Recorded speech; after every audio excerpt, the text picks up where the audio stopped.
Hello and welcome to your final video for Algebra 3 for the year 2020-2021. Congratulations, you've made it to the last one. Thank you for surviving this pandemic year together. I know this is definitely not the most ideal learning situation, but thanks for making the best of it. So without further ado, let's go ahead and get started on your final video.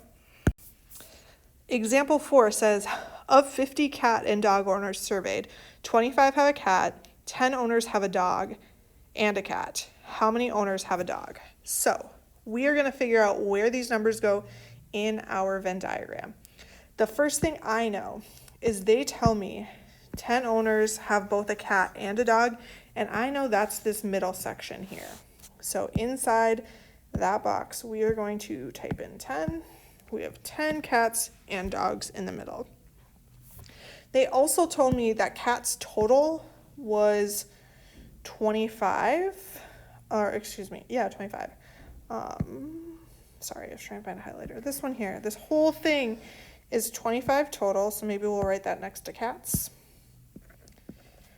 And if I know there's 10 in the middle, if I do 25 minus 10, that tells me how many people have just cats. So 25 minus 10 is 15, so 15 people have only cats. Now at this point, we have to figure out how many people only have dogs. So we have 25 total in that green circle, and they tell me that in total, they surveyed 50 cat and dog owners. So if we do 50 minus 25, again, that was our number of cats, that gives us 25, which is our number of people who just have dogs. Now, if you figure out your numbers and you're like, yo, Miss Sylvester, I'm not convinced I did it right, you should be able just to add up the numbers inside, and they should add to your total number of people surveyed. So if I do 15 plus 10 plus 25, that should equal 50. And in our case, it does. 15 plus 10 is 25, 25 and 25 is 50. All right, and that is all you have to do for that problem. Technically, your final answer for this one, how many owners have dog, would be 25 plus 10, so 35 people total have a dog. Because you have to consider the whole circle. Some people have both. All right, let's look at your last example. Example 5, of 240 college freshmen, 152 are taking history and 81 are taking science and history. How many freshmen are taking history but not science? So again, notice we have 81 taking science and history. So in the middle, we are going to have 81.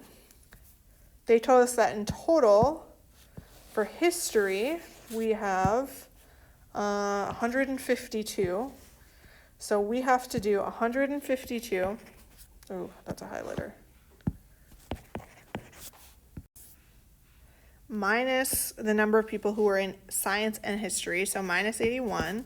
If I do 152 minus 81, that gives me 71, which is the number of people only in history. So inside here, we have 71. Again, remember, we knew history equaled 152. That was total in history. Now again, our total is 240.